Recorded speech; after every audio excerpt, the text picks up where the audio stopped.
Welcome to the Hiring Table, your weekly dose of hiring insights. Adam Trujillo is our guest today. Adam is a CPA. He worked at Ernst & Young early in his career in tax. He became a corporate controller, climbing the corporate ladder, working in manufacturing. He's worked for private equity firms, and then jumping into some agriculture fruit sales companies that use famous software. We're very fortunate to have you on today, so thank you for joining us. And got a lot of questions for you today. But if you can just kind of introduce yourself, why you chose accounting. Sure.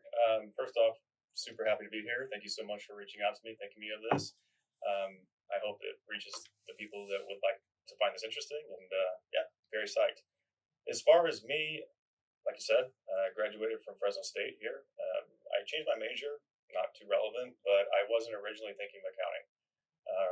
I moved back to accounting after about 2 semesters of not being in accounting because I had the background of my mom. She's been a full charge bookkeeper her whole life. She doesn't have educational technical training, but just from life experience, she's really moved up in her career.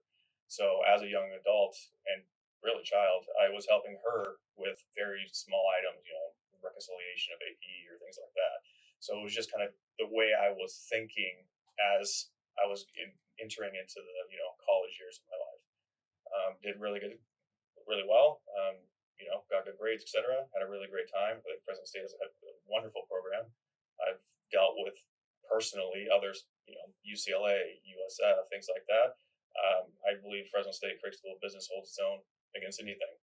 So take that for what it is. But right out of college, I moved, like you said, to the Bay Area, San Jose, and I worked for EY.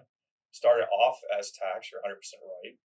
But then I did a couple of audit tours, and that got me a little bit more involved in the audit process, understanding what they're, we're looking for, how to make the engagement smooth, things of that nature. And I worked for huge companies because I was working in the Bay Area.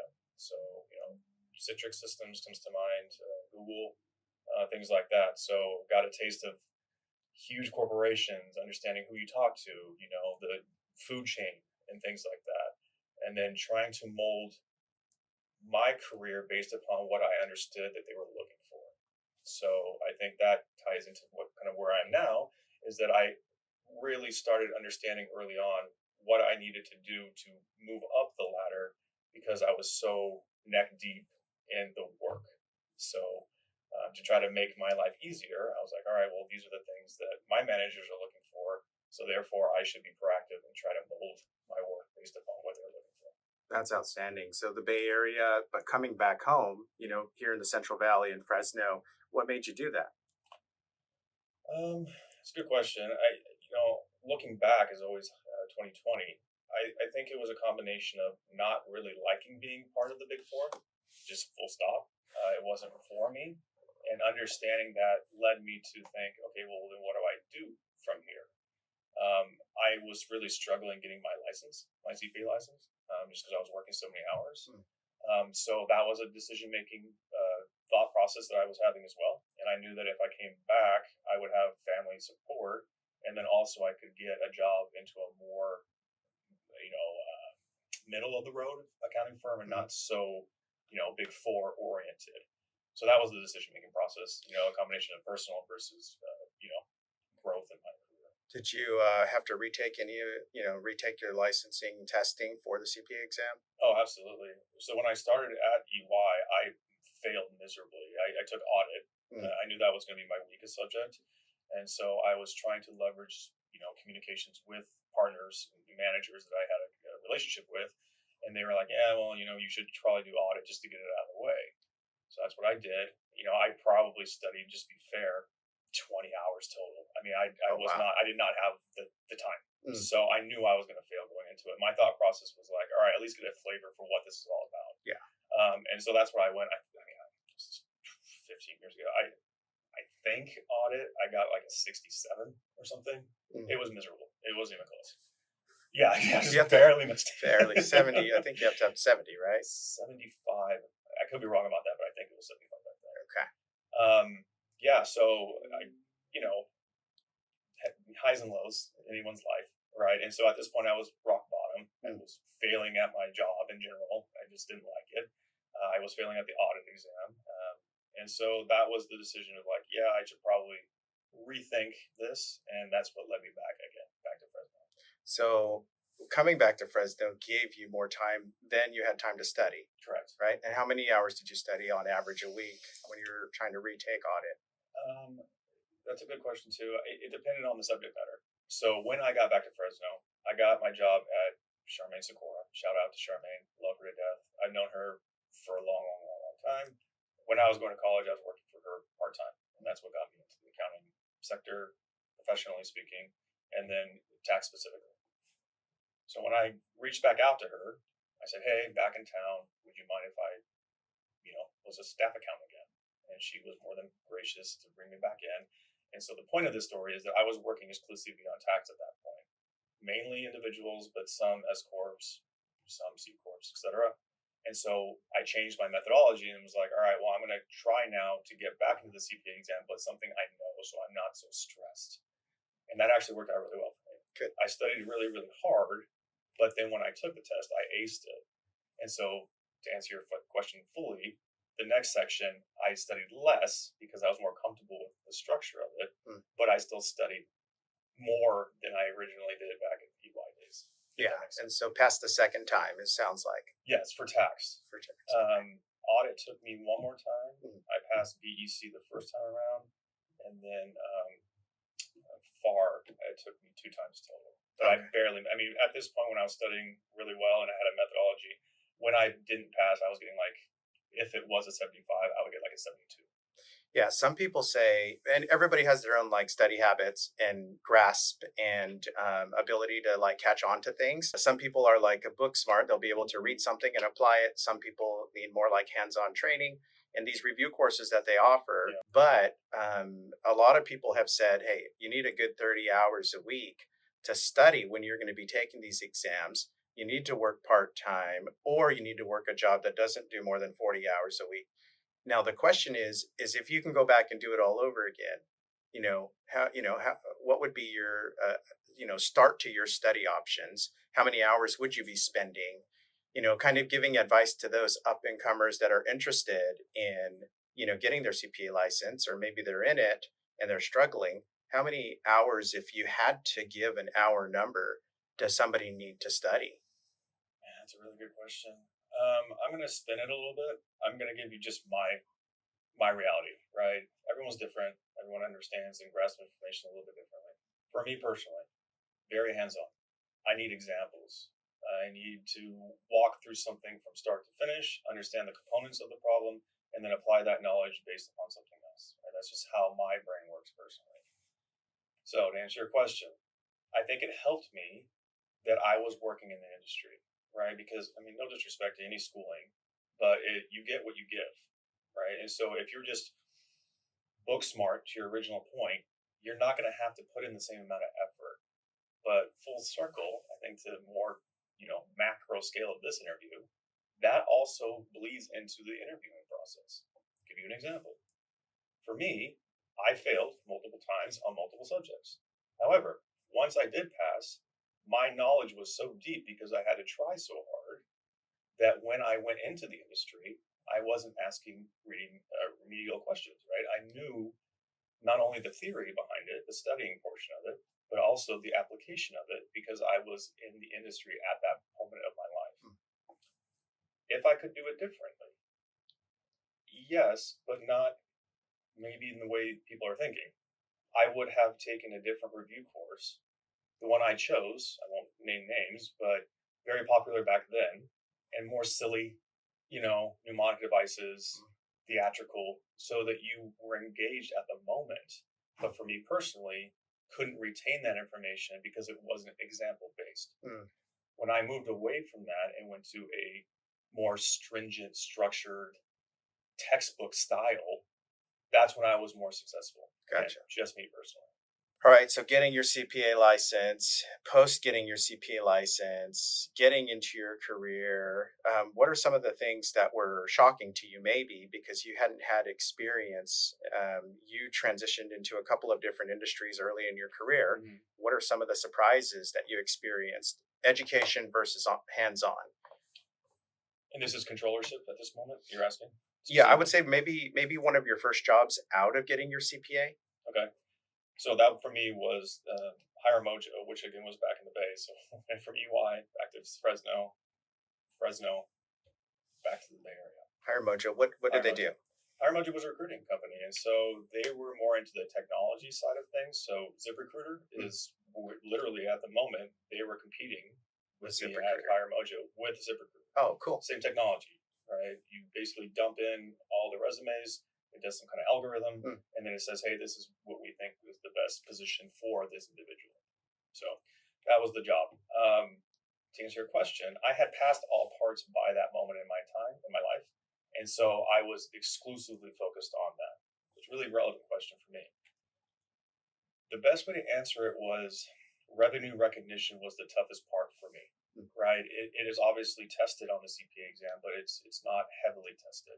I think that the theory behind that is that, the CPA people, the board, is assuming that you will be kind of a staff accountant, be assigned to AR, things like that, and then kind of work your way up if that's what you're going to be doing. Because this was a subscription-based model, it was SaaS, when SaaS was barely understood and known, that was my major challenge. And there was obviously internet, but it wasn't as user-friendly as it is now. And so that was the biggest disconnect between, passing my CPA exam and the application of it in real life experience, is that you were expected to know how it works, not only in theory, but in practice, and then be able to substantiate those assumptions to an auditor. And because I didn't start at a staff accountant, because I jumped directly into the controllership there, all of that pressure was right on me. And that was a very intense learning experience. Gotcha. You mentioned getting your CPA license and being in the industry and working. Did you have a mentor? No. I mean, the closest thing that came to it would be Charmaine. She owns her own company that provides tax services. And she mentored me in more of hey, here's a stack of returns, go through them, ask me questions, and then I will answer them to the best of my ability. But as far as laying out a roadmap as far as a career, or a roadmap as far as being a tax professional, no. I've literally had to struggle through every job I've been through. What about a mentor a little later in your career? I'm sure you've had one or two. I mean, life coaches, from a personal standpoint, but as far as career-oriented, no, I would say no. That's very interesting, because you're extremely capable and you've left so many good marks with employers here in the Valley. One in particular is, working for the fruit sales company, Fruitist, and you've done a lot of things for them. Can you share a couple of your success stories about what you've done there? Oh, wow. Fruitist has a very big part of my heart. I was already well into my career. I had a lot of confidence in knowing that I could take new and young and emerging companies to something more. So I had that confidence going in. What I lacked confidence of is it was barely into my agricultural career, right? As you know, you placed me at Sun Valley, which is a local farming company. Right. Absolutely have a ton of respect for, by the way. And so I got my understanding of famous ag, accounting, marketing, etc., and I transferred that over into the Fruitist. The Fruitist was brand new, so they were a startup. So it combined my experience with Hire Mojo that we just talked about, another startup, with a startup, but in ag. So some of the success stories, I was the very first person to be hired, literally. So I needed to not only run the company, their day-to-day operations from an accounting standpoint, but also hire people, train them, retain them, and then make sure that they were doing the job successfully. I was able to do that with your help, as you know, in the first, I'd say, 4 months. And we went through, most notably, 3 or 4 AP people. I was very lucky that my cost accountant, my grower accountant were able to stay on board. Yep. But AP was a huge pressure point for me. So I think that is a success story. Transitioning from the original ERP to Famous in less than a year, another massive success story. And then finally, I was I was no longer an employee, but I had transitioned to a consultant at this time, Mm-hmm. about a year and a half ago, maybe. And at that moment, we were being prepped for IPO for Agrovision. So another massive success story, and that all happened within 2.5 years. Wow, that's tremendous. So getting new staff on board, I'm sure you had to divvy up and delegate work for this ERP transition. Um, you hired a grower accounting senior person that really kind of understood famous and process. And, that was probably a grueling time in your career. But I know that when you commit to an employer and you really help them with their issues when it comes to accounting processes, and finance and helping them understand their data, that's like a stepping stone to what leads next in your career, right? It's like you leave a good reputation behind and you have project success, and you have like the best glowing references ever. So the question is since you've done that, what advice do you have for people that are probably wanting to hear, like, when I get into a stressful situation that requires me to work 60 to 70, 80 hours a week, what do I do in that time? How do I look at that? So that way I can position my career trajectory in a much better place. These are great questions, by the way. Again, I'll fall back on how I did it. For me, I take a challenge step by step, right? How do you eat an elephant? One bite at a time. So, first thing is just understanding the company that you just signed up for, right? Because if you're chasing ideas that you're not 100% sure time, you're really just wasting time. Right. So, first thing I do is dive into the balance sheet. I have to understand the health of this company. And for me, the balance sheet is where the answers lie, right? So once I got that understanding, then I start recruiting for people that I think will have an ability to manage or clean up, or a combination of both, whatever that particular GL is. Again, I'll give you an example. Reconciling your bank. Any staff accountant should be able to do that. So it's really just that one I'll put off to the side. AR is next on the list, typically, right? And so I needed a very strong AR person. That came way later on because I was personally managing AR because, again, startup. So I wanted to make sure that that was done correctly. Again, back to revenue recognition, understanding how that flows through AR, collections, cash flow, blah, blah, blah. Then moving into the liability side of things, that's where the meat of an ag company is, at least a marketer, right? Is because they have to manage not only their grower payable, which is a whole nother beast, but also AP and how the interrelationships happen between that, sharing freight costs or, advances or whatever the case may be. So I was really dependent, as we talked about, on finding a very strong AP person. And that's why I went through several. So to answer your question, I look for strong abilities in any place that I know that particular company has a weakness. And I can get into examples of specific areas, but that's my overall thesis on how to find a good employee. But I think it goes back to me because I've gone through so many struggles. I know personally what it takes to get things right. And if you don't have that piece of your career slice, I'm not really sure how to answer that question. So my advice to people when they talk, and because we're the grapevine, we hear everything in accounting and finance in our market in the Central Valley. One of the things that is a common theme amongst people is that they have an issue. They were like, I got into this employer, bigger mess than I thought. I was sold something. I get in, it's a whole different story. And then when we get down to the nitty gritty and I ask the questions, did you ask the right questions in the interview process? How many interviews did you have?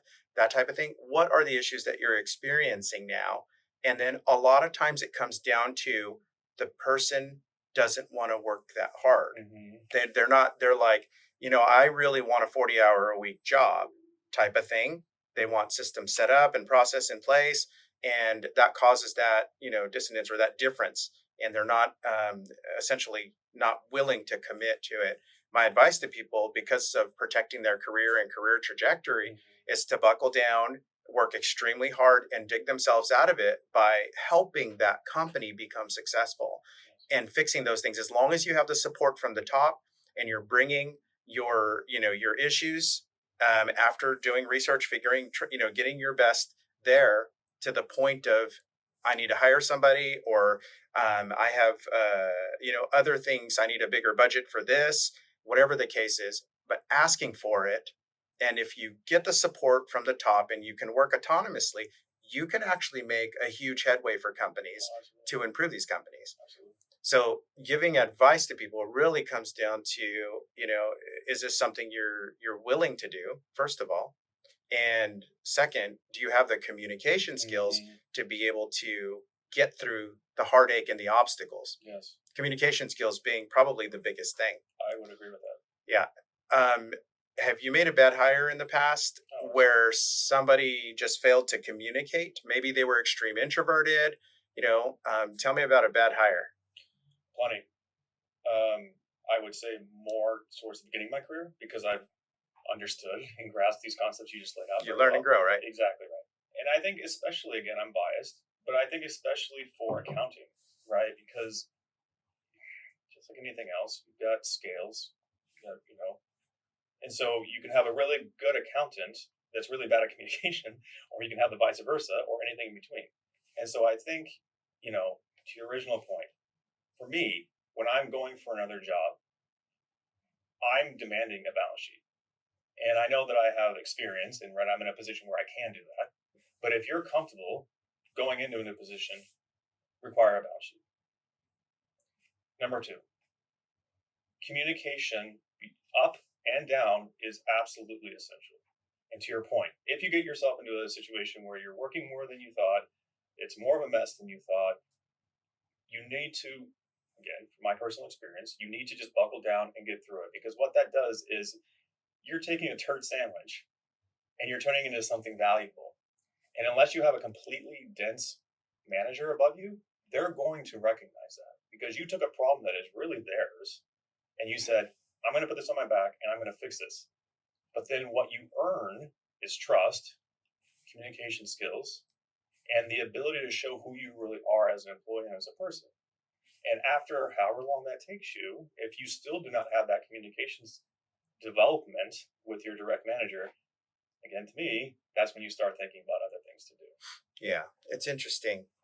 So what things in the interview should somebody do if they know their personal life? Maybe they're not going to share everything in the interviewing process, but what advice do you have for people that really want to ask the right questions to determine if that's a good fit for them, and uncover if it's a huge mess or if it is a position that's, well maintained and organized, and this is, 40 to 45 hours a week, a job that they would, take and entertain and appreciate and actually do well in? What questions should they ask? First off, I would do a lot of research on the company itself, right? Depending on the size of the company, you can get indicators of their health without asking for the balance sheet. I'll give you a medium-sized company, right? If you're looking for a job here in the Valley, chances are it's going to be a smaller company that's probably maybe, family-oriented, especially in the ag space, right? In that case, if you're trying to ask for a balance sheet, they're like, yeah, we really don't have it. Or another indication of maybe this isn't great is if they've gone through several controllers or CFOs in the last small portion of time. There's no such thing as a free lunch, right? Right. If you're a corporation here in the Valley and you're looking for someone every single year, chances are you're internally not run so hot. Right. So you have to keep that in your mind, right? And so fool me once, shame on you. Fool me twice, shame on me. Yep. And so if you've gone through that in your career and you keep finding yourself in that position, maybe change up your thought process a little bit. Ask the hard questions. And be willing to not get the job. Yeah. Walk in with the attitude of, I'm also interviewing them. That's exactly right. Yeah. And just like any other relationship, business, casual, romantic, communication, trust, understanding, expectations, all play into that. And depending on the vibe of the conversation, not even so much the questions, but if you ask a question and you're getting dodginess, dancing around it, maybe not a good idea. Yeah. You got to protect your future, your career, your Exactly. resume. Tenure is so important here in the Valley, right? We have a lot of farming, agriculture, and companies want somebody that will stay predictively forever. Yes. So through the interviewing process, They really dive in and learn about you. Mhm. So it's 100% okay to learn about them. Yeah. Ask them the hard questions Yes. and see if they get uncomfortable or if Yes. they're just completely confident with it. Yes. But you're right. If there's a turnover in one position, there's issues there. Mm-hmm. Some of the issues that I've seen are like personal relationships Mm-hmm. that are a cancer in the workplace, but will never change. Yep. Two is the ownership. The ownership is very hands on, Yep. and sometimes they don't necessarily manage the best, and they need to create distance between them and some of the lower level staff that want just a very decent professional workplace. So in some cases, mistreatment.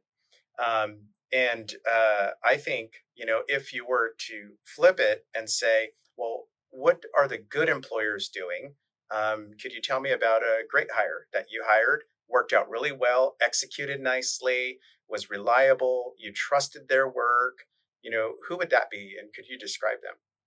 I'd have to go back to the Fruitus because in my current role, I haven't done any hiring. Right, it was already kind of set. It was a different situation. I came in to replace, the role that was there prior to me, etc. So the Fruitus, I think, was better. The last three that I landed on, again, that you helped me with, I think were all exceptional hires, and they are still there to this day. The types of questions that I was asking, and again, I had hindsight at this point, was do you have experience in ag, specifically because that's where I was working at the time? Do you have experience or do you have a desire to work for a startup? And I think that's an important point because maybe not everyone understands what it takes to be in a startup, but they understand the theory behind it, right? No SOPs, very hectic, very chaotic. And there's a very thick, bright red line between people who are comfortable with that and people who are not.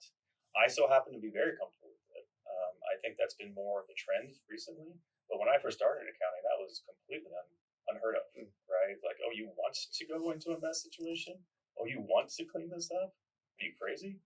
And so I learned to leverage that throughout my career because typically that's what employees are needing, right? So to answer your question, I would say the AP person. Do you want me to use names or? It doesn't matter. Samantha, I'll use first names. Samantha for my AP. Yep. Naima for my cost accounting, who's been promoted, I think, several times since then.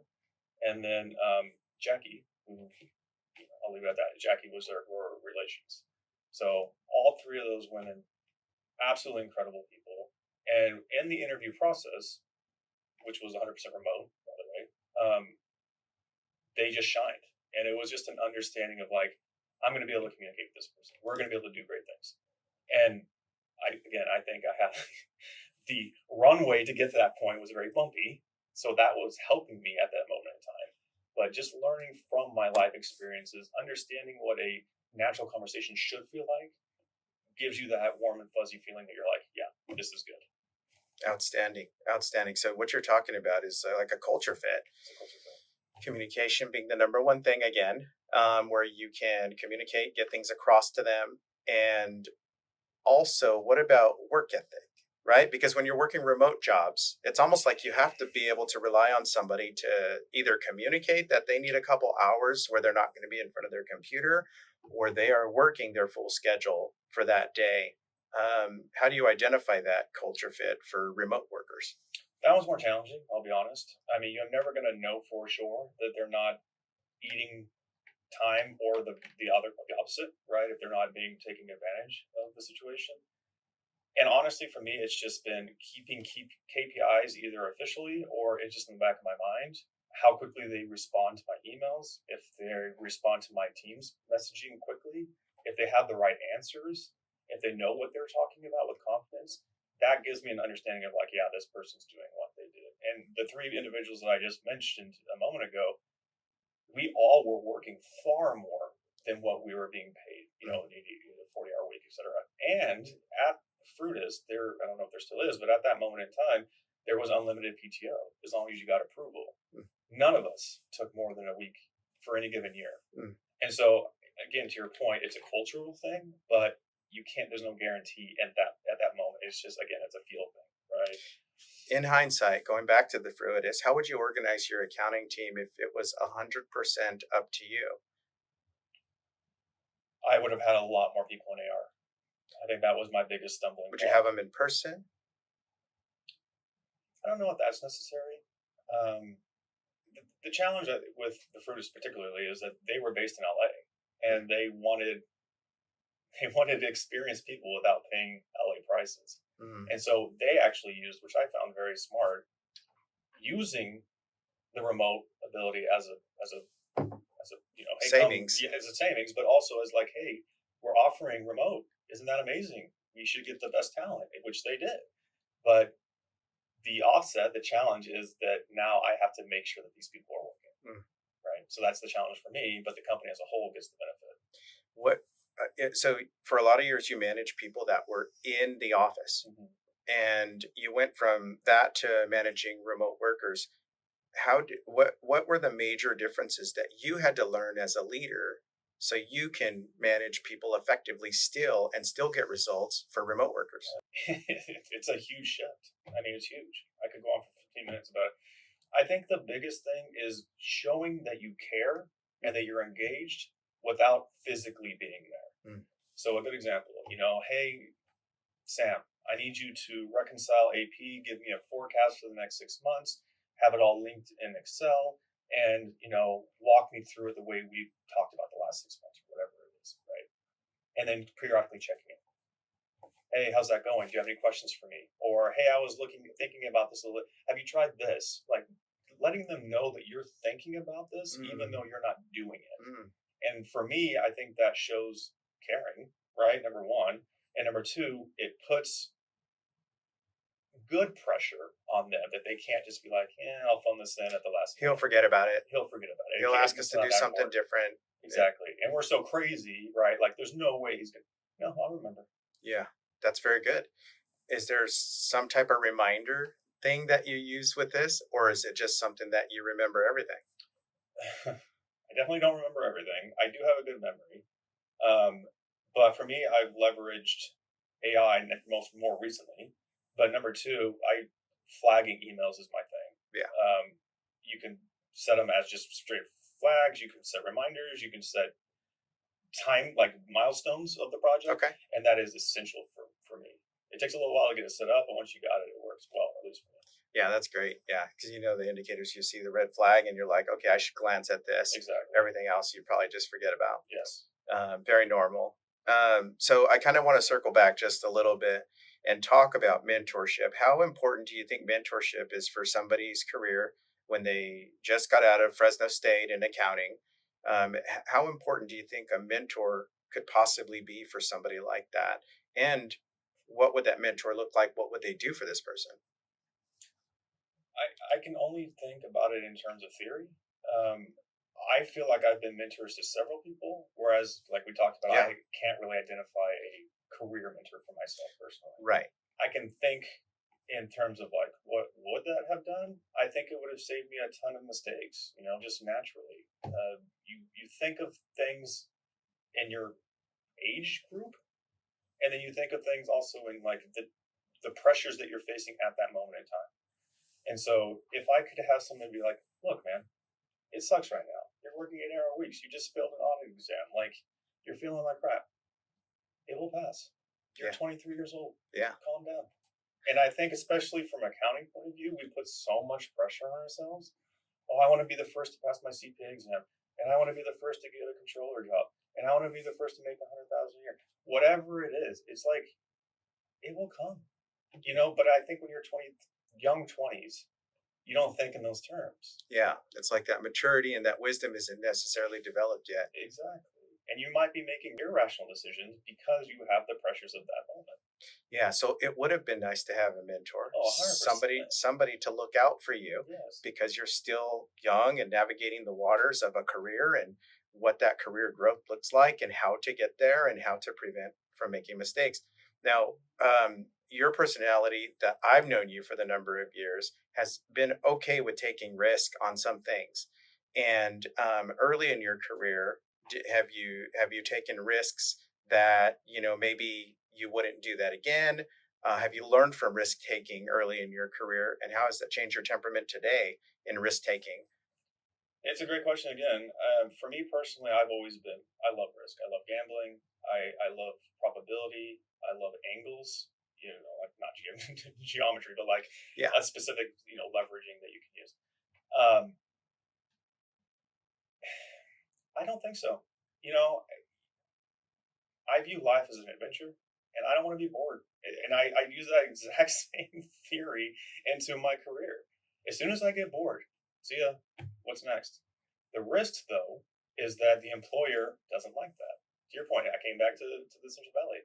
What do you mean your average stay at a company is 18 months, 2 years? Like, what are you doing? Feel free to call anybody. Please do. Please do. I like solving problems. And if you've been around for 50 years and you've got a CFO that's been here for 70, no thanks. Not for me. Thank you for joining us at the hiring table this week. Next week's episode hosts Deanne Haley, the CFO at Fresno Irrigation District, airing Friday at 12 o'clock Pacific.